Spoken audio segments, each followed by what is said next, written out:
The Sea-Wolf by Jack London, Chapter 32. I awoke, oppressed by a mysterious sensation. There seemed to be something missing in my environment.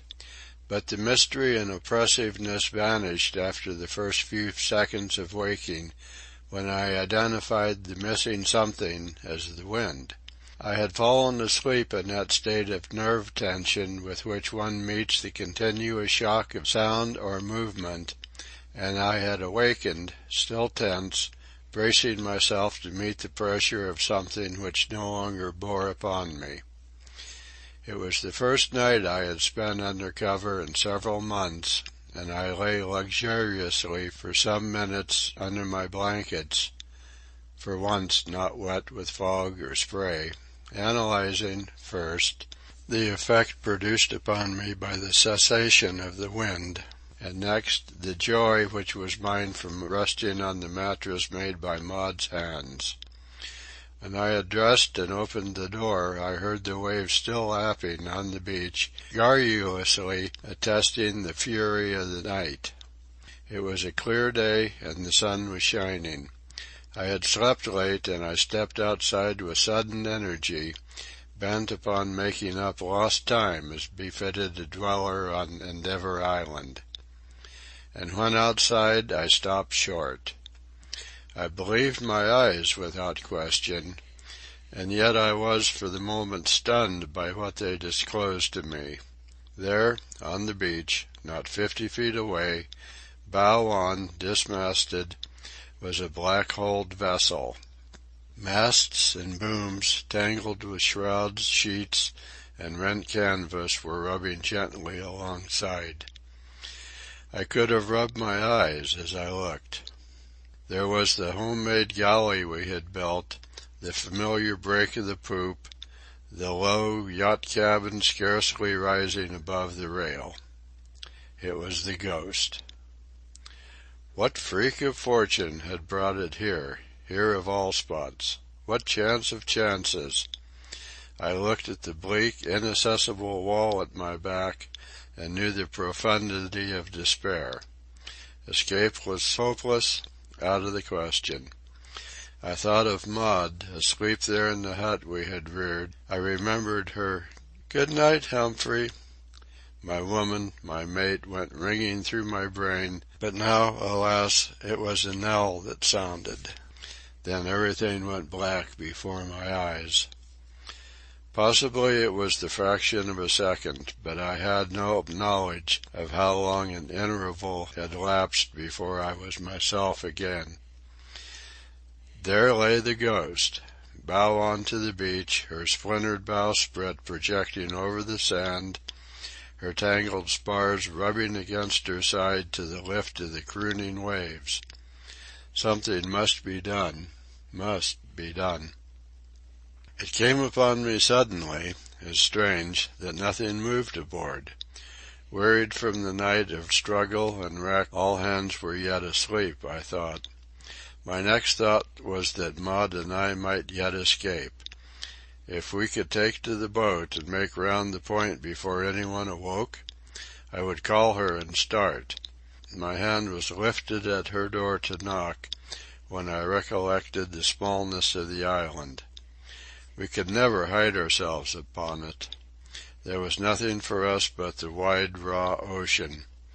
I thought of our snug little huts, our supplies of meat and oil and moss and firewood, and I knew we could never survive the wintry sea and the great storms which were to come.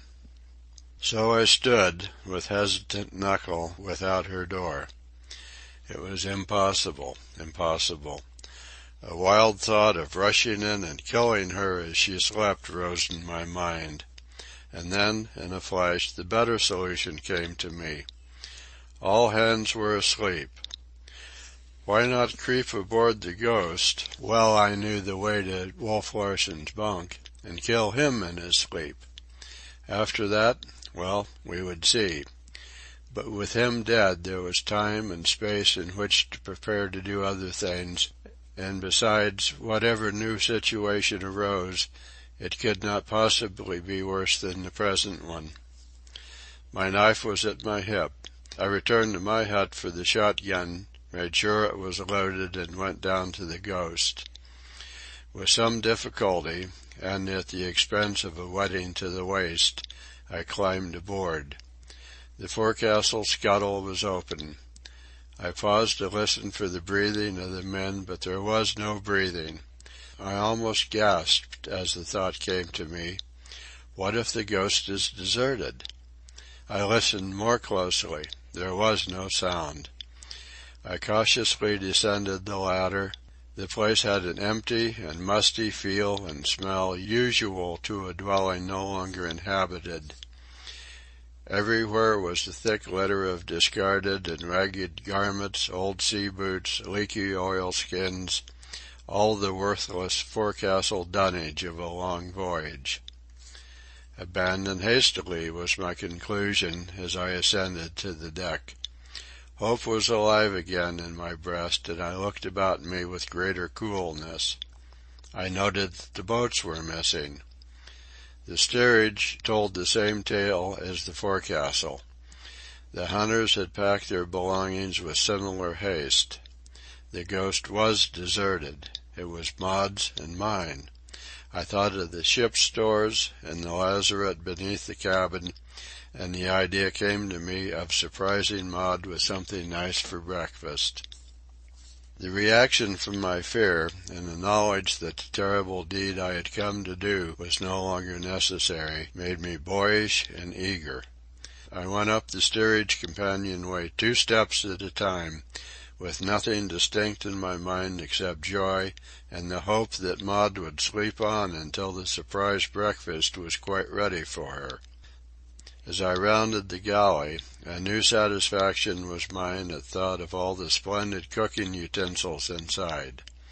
I sprang up the break of the poop and saw Wolf Larsen. What of my impetus and the stunning surprise, I clattered 3 or 4 steps along the deck before I could stop myself. He was standing in the companionway, only his head and shoulders visible, staring straight at me. His arms were resting on the half-open slide. He made no movement whatever, simply stood there, staring at me. I began to tremble. The old stomach sickness clutched me. I put one hand on the edge of the house to steady myself. My lips seemed suddenly dry, and I moistened them against the need of speech. Nor did I for an instant take my eyes off him. Neither of us spoke. There was something ominous in his silence, his immobility. All my old fear of him returned, and by new fear was increased 100-fold. And still we stood, the pair of us, staring at each other. I was aware of the demand for action, and my old helplessness strong upon me, I was waiting for him to take the initiative. Then, as the moments went by, it came to me that the situation was analogous to the one in which I had approached the long-maned bull, my intention of clubbing obscured by fear until it became a desire to make him run. So it was last impressed on me that I was there, not to have Wolf Larsen take the initiative, but to take it myself. I cocked both barrels and leveled the shotgun at him. Had he moved, attempted to drop down the companionway, I know I would have shot him. But he stood motionless and staring as before, and as I faced him, with leveled gun shaking in my hands, I had time to note the worn and haggard appearance of his face. It was as if some strong anxiety had wasted it. The cheeks were sunken, and there was a wearied, puckered expression on the brow, and it seemed to me that his eyes were strange. Not only the expression, but the physical seeming, as though the optic nerves and supporting muscles had suffered strain and slightly twisted the eyeballs. All this I saw, and my brain now working rapidly. I thought 1,000 thoughts, and yet I could not pull the triggers. I lowered the gun and stepped to the corner of the cabin, primarily to relieve the tension on my nerves and to make a new start and incidentally to be closer. Again I raised the gun. He was almost at arm's length. There was no hope for him. I was resolved. There was no possible chance of missing him, no matter how poor my marksmanship. And yet I wrestled with myself and could not pull the triggers. "Well?" he demanded impatiently. I strove vainly to force my fingers down on the triggers, and vainly I strove to say something. "Why don't you shoot?" he asked. I cleared my throat of a huskiness which prevented speech. "Hump," he said slowly, "you can't do it. You are not exactly afraid. You are impotent. Your conventional morality is stronger than you. You are the slave to the opinions which have credence among the people you have known and read about. Their code has been drummed into your head from the time you lisped, and in spite of your philosophy, and of what I have taught you, it won't let you kill an unarmed, unresisting man." "I know it," I said hoarsely. "And you know that I would kill an unarmed man as readily as I would smoke a cigar," he went on. "You know me for what I am. My worth in the world by your standard. You have called me snake, tiger, shark, monster, and Caliban. And yet, you little rag puppet, you little echoing mechanism, you are unable to kill me as you would a snake or a shark, because I have hands, feet, and a body shaped somewhat like yours. Bah! I had hoped better things of you, Hump." He stepped out of the companionway and came up to me. "Put down that gun. I want to ask you some questions. I haven't had a chance to look around yet. What place is this? How is the Ghost line? How did you get wet? Where's Maud? I beg your pardon, Miss Brewster, or should I say Mrs. Van Weyden?" I backed away from him, almost weeping at my inability to shoot him, but not fool enough to put down the gun. I hoped desperately that he might commit some hostile act, attempt to strike me or choke me, for in such a way only I knew I could be stirred to shoot. "This is Endeavour Island," I said. "Never heard of it," he broke in. "At least that's our name for it," I amended. "Our?" he queried. "Who's our?" "Miss Brewster and myself. And the Ghost is lying, as you can see for yourself, bow on to the beach." "There are seals here," he said. "They woke me up with their barking, or I'd be sleeping yet. I heard them when I drove in last night. They were the first warning that I was on a lee shore. It's a rookery, the sort of thing I've hunted for years. Thanks to my brother Death, I've lighted on a fortune. It's a mint. But what's its bearings?" "Haven't the slightest idea," I said. "But you ought to know quite closely. What were your last observations?" He smiled inscrutably, but did not answer. "Well, where's all hands?" I asked. "How does it come that you are alone?" I was prepared for him again to set aside my question, and was surprised at the readiness of his reply. "My brother got me inside 48 hours, and through no fault of mine. Boarded me in the night with only the watch on deck. Hunters went back on me. He gave them a bigger lay. Heard him offering it. Did it right before me. Of course the crew gave me the go-by. That was to be expected. All hands went over the side, and there I was, marooned on my own vessel. It was Death's turn, and it's all in the family anyway." "But how did you lose the masts?" I asked. "Walk over and examine those lanyards," he said, pointing to where the mizzen rigging should have been. "They have been cut with a knife," I exclaimed. "Not quite," he laughed. "It was a neater job. Look again." I looked. The lanyards had been almost severed, with just enough left to hold the shrouds till some severe strain should be put upon them. Cookie did that, he laughed again. I know, though I didn't spot him at it. Kind of evened up the score a bit. Good for Mugridge, I cried. Yes, that's what I thought when everything went over the side.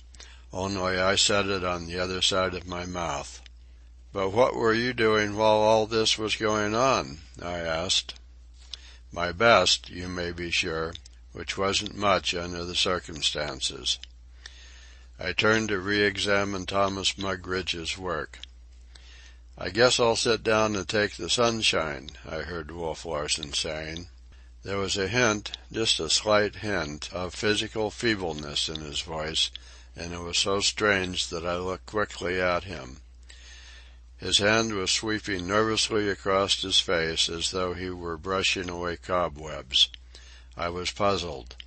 The whole thing was so unlike the Wolf Larsen I had known. "How are your headaches?" I asked. "They still trouble me," was his answer. "I think I have one coming on now." He slipped down from his sitting posture till he lay on the deck. Then he rolled over on his side, his head resting on the biceps of the underarm, the forearm shielding his eyes from the sun. I stood regarding him wonderingly. "Now's your chance, Hump," he said. "I don't understand," I lied, for I thoroughly understood. "Oh, nothing," he added softly, as if he were drowsing. "Only you've got me where you want me." "No, I haven't," I retorted, "for I want you a few thousand miles away from here." He chuckled, and thereafter spoke no more. He did not stir as I passed by him and went down into the cabin. I lifted the trap in the floor, but for some moments gazed dubiously into the darkness of the lazarette beneath. I hesitated to descend. What if his lying down was a ruse? Pretty, indeed, to be caught there like a rat. I crept softly up the companionway and peeped at him. He was lying as I had left him. Again I went below, but before I dropped into the lazarette I took precaution of casting down the door in advance. At least there would be no lid to the trap. But it was all needless. I regained the cabin with a store of jams, sea biscuits, canned meat, and such things, all I could carry, and replaced the trap door. A peep at Wolf Larsen showed me that he had not moved. A bright thought struck me. I stole into a stateroom and possessed myself of his revolvers. There were no other weapons, though I thoroughly ransacked the 3 remaining staterooms. To make sure, I returned and went through the steerage and forecastle, and in the galley gathered up all the sharp meat and vegetable knives. Then I bethought myself of the great yachtsman's knife he always carried, and I came to him and spoke to him, first softly, then loudly. He did not move. I bent over and took it from his pocket. I breathed more freely. He had no arms with which to attack me from a distance, while I, armed, could always forestall him should he attempt to grapple me with his terrible gorilla arms. Filling a coffee-pot and frying-pan with part of my plunder, and taking some chinaware from the cabin pantry, I left Wolf Larsen lying in the sun and went ashore. Maud was still asleep. I blew up the embers (we had not yet arranged a winter kitchen), and quite feverishly cooked the breakfast. Toward the end I heard her moving about within the hut, making her toilet. Just as all was ready, and the coffee poured, the door opened and she came forth. "It's not fair of you," was her greeting. "You are usurping one of my prerogatives. You know I agreed that the cooking should be mine, and—" "But just this once," I pleaded. "If you promise not to do it again," she smiled. "Unless, of course, you have grown tired of my poor efforts." To my delight, she never once looked toward the beach, and I maintained the banter with such success all unconsciously she sipped the coffee from the china cup, ate fried evaporated potatoes, and spread marmalade on her biscuit. But it could not last. I saw the surprise that came over her. She had discovered the china plate from which she was eating. She looked over the breakfast, noting detail after detail. Then she looked at me, and her face turned slowly toward the beach. "Humphrey," she said. The old unnameable terror mounted into her eyes. "Is he?" she quavered. I nodded my head. End of chapter 32.